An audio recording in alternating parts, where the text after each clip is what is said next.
I stepped hesitantly into the grand foyer of the mansion. The moon's pale light filtered through dusty windows, casting eerie shadows on the walls. The air felt heavy, and a chill ran down my spine. I couldn't believe that this place was now mine, inherited from a late uncle I barely knew. "Hello, is anyone here?" I called out, but silence greeted me, only broken by the creaking floorboards and distant whispers. I tried to shake off the unsettling feeling and continued my exploration. The living room was filled with ancient furniture covered in cobwebs. As I stepped forward, a sudden cold breeze brushed past me, raising the hair on my arms. "What was that?" I muttered, listening carefully, but there was no reply, just an unnerving silence. I forced myself to stay calm and continued my search for answers. In the kitchen, I discovered an old photo of my uncle with other family members.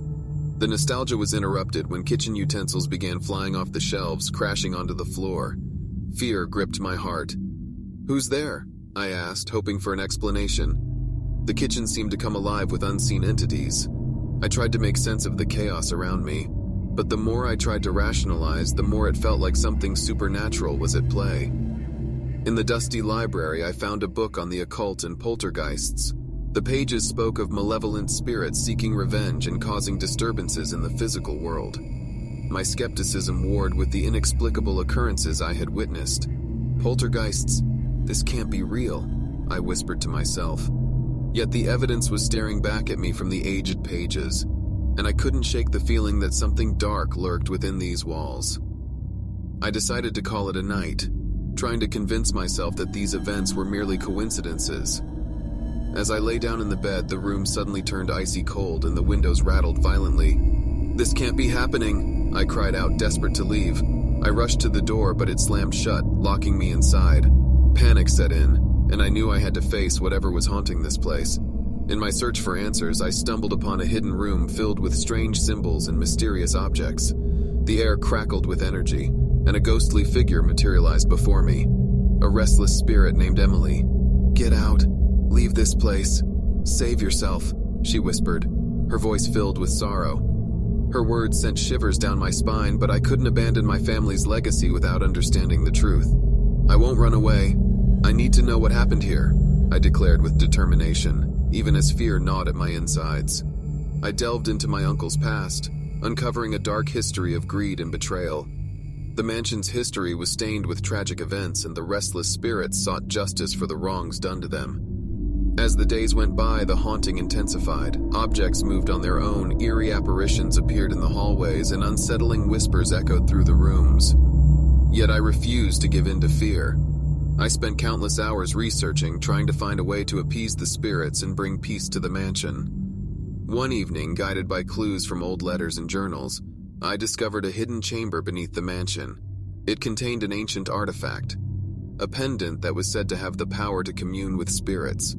With the pendant clutched in my hand, I returned to the haunted spirit room. The atmosphere crackled with energy as I summoned the restless souls to communicate with them. "Emily, I understand your pain, your longing for peace.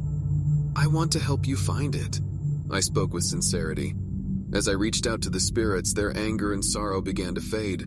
They realized that I wasn't there to exploit them like my ancestors, but to free them from their torment. In that moment, the mansion trembled, and a blinding light enveloped the room. I felt a surge of energy pass through me, and the spirits were finally released from their earthly chains. The mansion fell silent, and the heavy atmosphere lifted. The malevolent presence that had haunted the place was gone. From that day on, the mansion's dark legacy began to fade. I decided to restore it, turning it into a haven for lost souls seeking solace. And so, the mansion that was once infested with poltergeists became a place of healing and redemption, a testament to the power of compassion and understanding in the face of fear. The spirits had finally found their peace, and I had found mine in giving them the freedom they deserved. This story is a constant reminder that even in the face of darkness, hope and courage can prevail, and that love and empathy have the power to heal even the most haunted of souls. The late-night drive had begun innocently enough. I was making my way home after a long day, eager to rest and escape into the comfort of my bed. The roads were quiet, the darkness enveloping everything like a shroud. My headlights pierced through the night, casting long shadows on the deserted highway. As I approached a tunnel I had never seen before, a sense of unease settled in my gut. Its entrance seemed foreboding, the walls dark and seemingly infinite. I hesitated for a moment, but fatigue urged me to press on, hoping that it would be a shortcut to my destination. I entered the tunnel cautiously, my eyes scanning the dimly lit surroundings. The walls seemed to close in around me, and the echoing sound of my engine added to the eerie atmosphere. An inexplicable chill ran down my spine, but I brushed it off as the result of exhaustion. As I continued driving, I noticed something odd. The tunnel seemed unusually long, stretching on for what felt like an eternity. I glanced at the clock on my dashboard, only to realize that more time had passed than I anticipated. The minutes seemed to tick by slower than ever before. Confused, I kept my eyes on the road, hoping to reach the end of the tunnel soon. However, to my bewilderment, I found myself back at the tunnel's entrance. It was as if the road looped back on itself, trapping me in an endless cycle. A sense of panic washed over me, and I tried to rationalize the situation. Maybe it was a trick of the mind, a fatigue-induced hallucination. I took a deep breath and decided to drive through the tunnel once more, hoping to break free from this unsettling loop. But no matter how many times I drove through the tunnel, the result remained the same. Each time I found myself back at the entrance, caught in an unending cycle.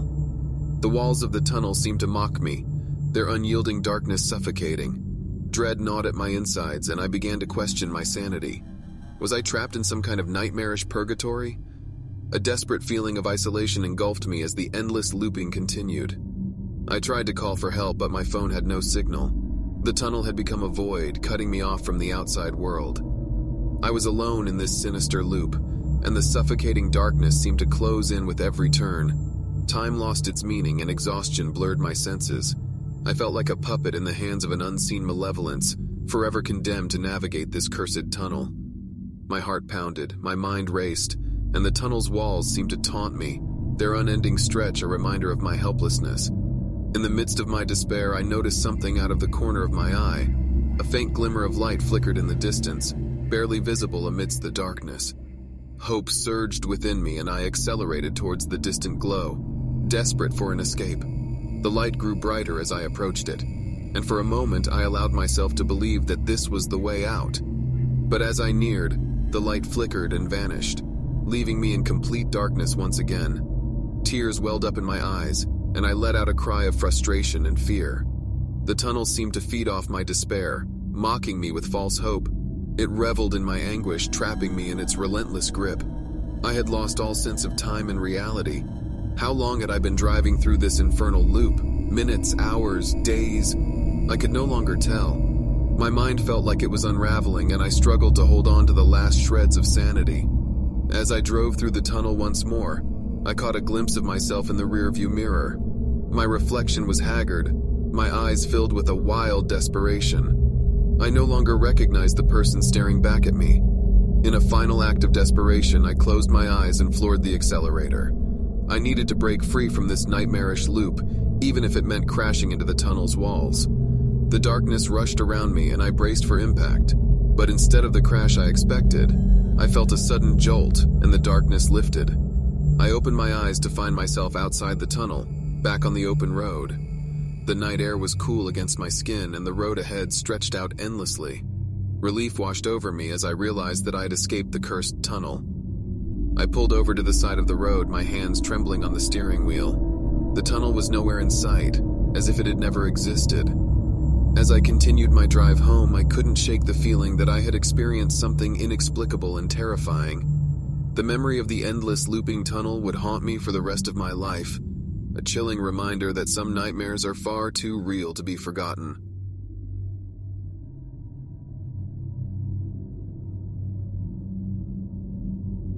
The darkness of the woods seemed to swallow us as we ventured deeper into its heart.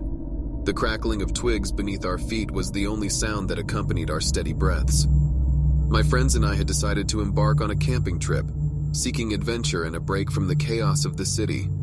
Little did we know that our desire for a thrilling experience would lead us to the most terrifying night of our lives.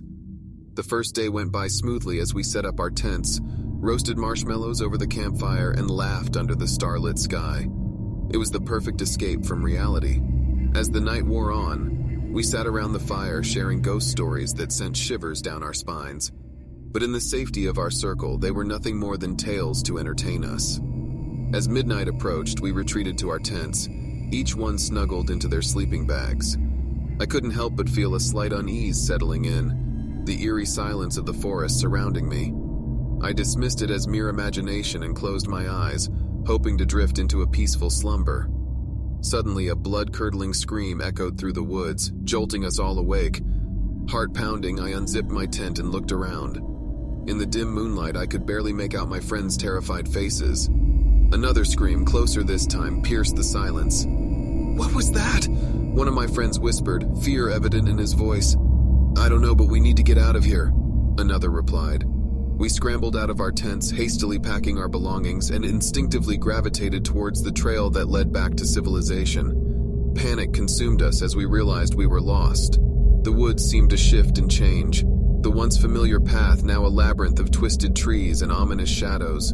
The chilling realization that we were being hunted settled upon us like a dark cloud. Something malevolent lurked in the shadows, and we were its prey. Our every step was met with a rustling in the undergrowth, and haunting whispers echoed through the dense foliage. "Keep moving," I urged my friends, trying to remain calm despite the fear gnawing at my insides. We couldn't afford to stay still, but no matter how fast we ran, the oppressive woods seemed to hold us captive, leading us in endless circles. The branches seemed to reach out for us, clawing at our clothes and hair. Our cries for help went unanswered, lost in the depths of the night. As the hours passed, exhaustion began to take its toll, and we were forced to slow down. Our breaths were heavy, and our legs felt like lead. The forest seemed to close in on us, suffocating us with its malevolence. Then from the darkness emerged a pair of glowing eyes. They glared at us hungrily, and a guttural growl filled the air. My heart pounded in my chest as I realized that we were not alone. Whatever was hunting us had caught up, and it was ready to strike. Without a second thought, we ran, fear giving us renewed strength. But no matter how fast we fled, the creature matched our pace, relentless in its pursuit. Its haunting wails echoed through the night, sending shivers down our spines. In the chaos of the chase, my friends and I became separated, each of us left to face the terror alone. The woods seemed to twist and contort, disorienting me as I stumbled through the undergrowth. My heart pounded in my ears and sweat poured down my brow. I tried to silence my heavy breathing, hoping to evade the creature that hunted me. But it was no use. The creature was always one step behind, its haunting cries growing louder with each passing moment. The darkness seemed to envelop me, closing in like a vice. I knew I couldn't escape this relentless terror. The woods had become my prison, and the creature, my executioner. As the chilling realization sank in, I closed my eyes and awaited my fate, the darkness consuming me. And then, in the distance, I heard the sound of footsteps, faint but unmistakable. A voice called out my name, and hope ignited within me. It was my friends searching for me. With renewed determination, I ran towards the sound, pushing through the thick underbrush. Finally, I broke through the trees and saw the flickering light of the campfire in the distance. My friends rushed to me, their worried faces a stark contrast to the terror that had engulfed us earlier. They had found each other, just as I had found them. "We need to leave now," I gasped, unable to articulate the horrors I had encountered. Without hesitation, we abandoned our campsite, leaving behind the malevolent woods and the creature that had hunted us. As we fled, the haunting cries of the creature echoed through the night, a chilling reminder of the horrors we had faced. We never spoke of that night again, but its memory haunted us. The woods had revealed a darkness that we could never forget, a darkness that would forever lurk at the edge of our dreams. From that day on, we vowed never to venture into the woods again, for we knew that something malevolent lurked within, hungry for unsuspecting souls to claim as its own.